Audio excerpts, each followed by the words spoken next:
What is the most important problem you should solve right now? Is it worth doing? How should you do it? And after you do it, how do you move it into execution? Hello everyone, welcome to Dageno's GEO and AI SEO tutorial series. Today I want to introduce one of the most helpful features for brand growth leaders and growth team that want to do GEO optimization. This feature is called Opportunity Hub, also Issues. In today's video, I will walk you through the first part of the Issues panel, how we use AI mentions and average position to give user direct content ideas and content production suggestions. AI mentions means how often your brand shows up in the main body of AI answers.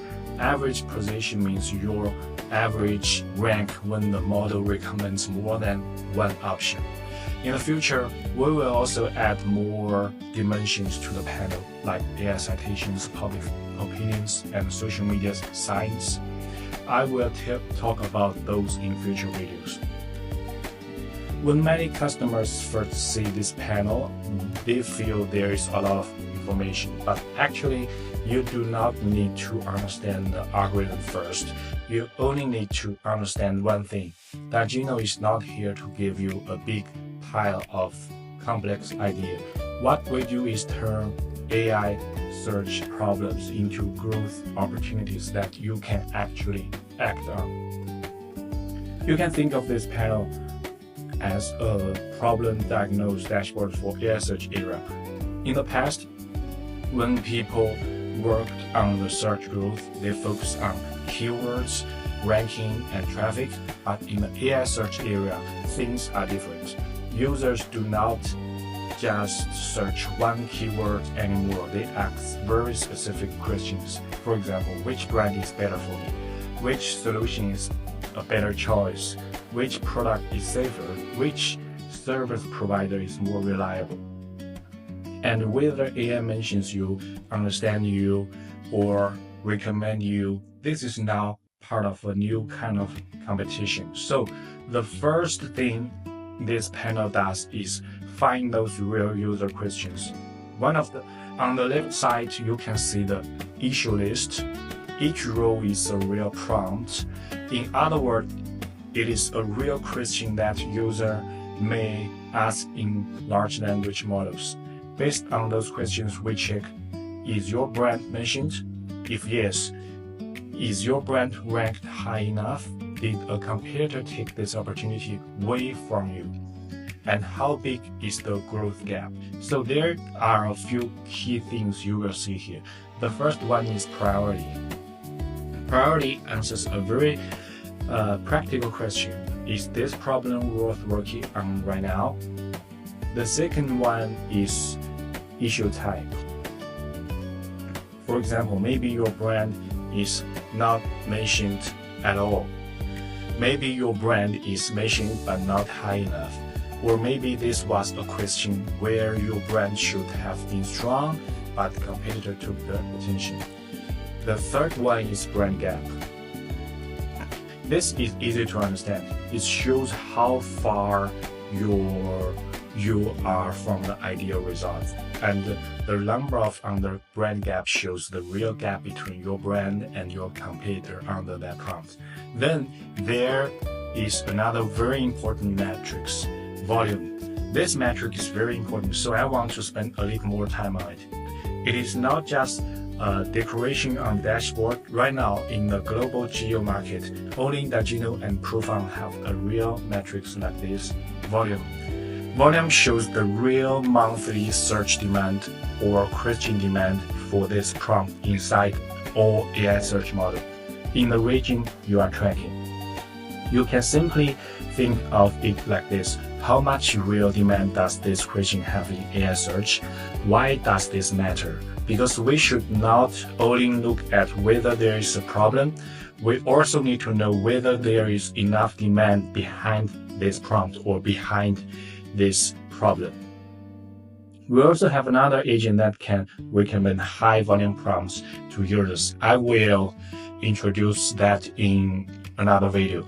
So first, we help you turn many complex problem into one clear priority list. Then when you click into one issue detail page, the system does not stop at telling you there's a problem. Let's see. It keeps going on and tells you how to solve it. Inside the detail page, there are a very few important parts. The first part is opportunity descriptions. This section explains why does this opportunity exist, why is AI not recommending you, first for the question, and behind the issue is the real problem, a content gap, a source gap, or a brand understanding gap. The second part is optimization path. Not every problem should be solved in the same way. Some problems are better solved by adding content to your website. Some are better solved by creating comparison page, FAQ page, or review content. So some are better solved by building trust through third-party publishing and external sources. So the system first helps you decide which path is the right one. The third part is writing framework, how to write, and core strategy. This part does not ask your team to start from zero. Instead, it gives you a clear structure, how to organize the article and what point to focus on and what logic to use.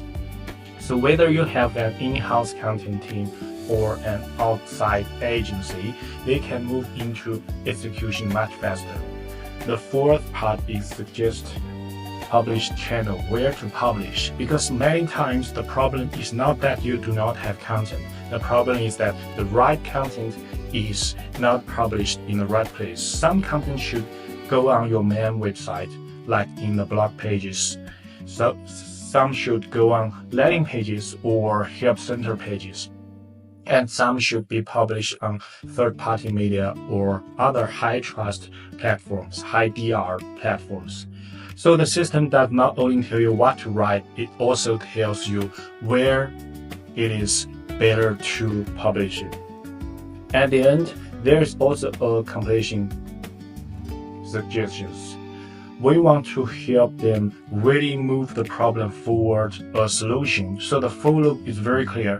Find a problem, judge the priority, choose the path, move into execution, and confirm completion. But there is an even more important point here.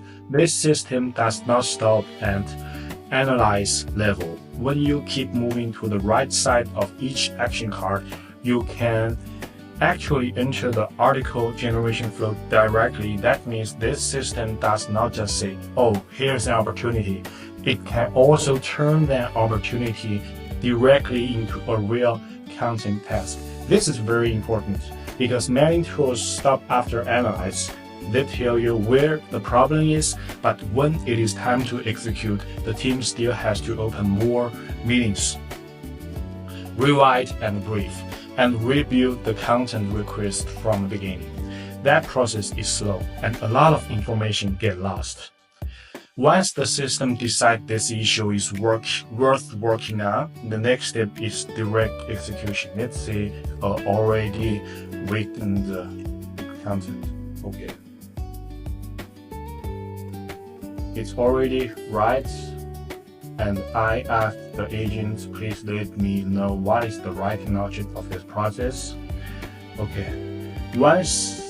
So the flow goes on from issues to opportunity to action cards and then directly into our article generation.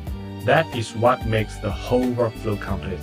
And here I'm using the Minimax 2.7 model. It only costs $0.2 per article. Of course, you can use much better models like Opus or Gemini. It will write a better article, but it will cost a little bit more. For example, like $0.5 per article.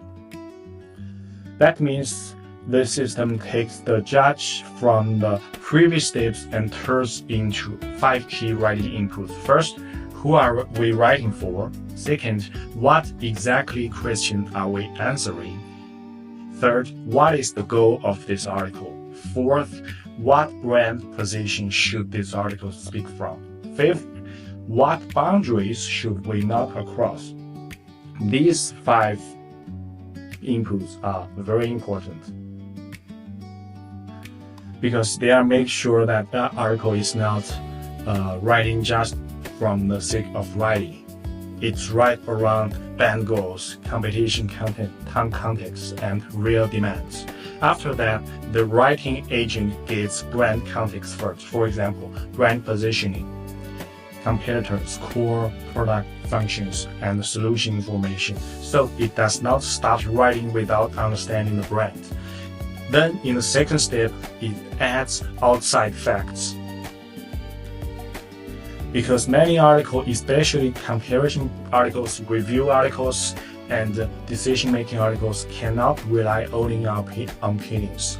They need real facts. So the agent searches for specific politics, pricing, data, brand facts, and competitor facts, and public information, and adds the outside evidence that the article needs. Then in the third step, it starts the actual writing. It takes the brand context, the problem definition, the goal, the facts, and turn them into a complete article. Then in the fourth step, 5th step, after the article is finished, it does quality checks. For example, is this content complete? Did the article stay on topic? Does it match the original goals? Did it cross any brand boundaries? In the future, we will also add an automatic distribution. That means we can help adapt the content for different platforms and publish it with one click to social platforms, media channels, or internal blog system. In the end, what I really want to say is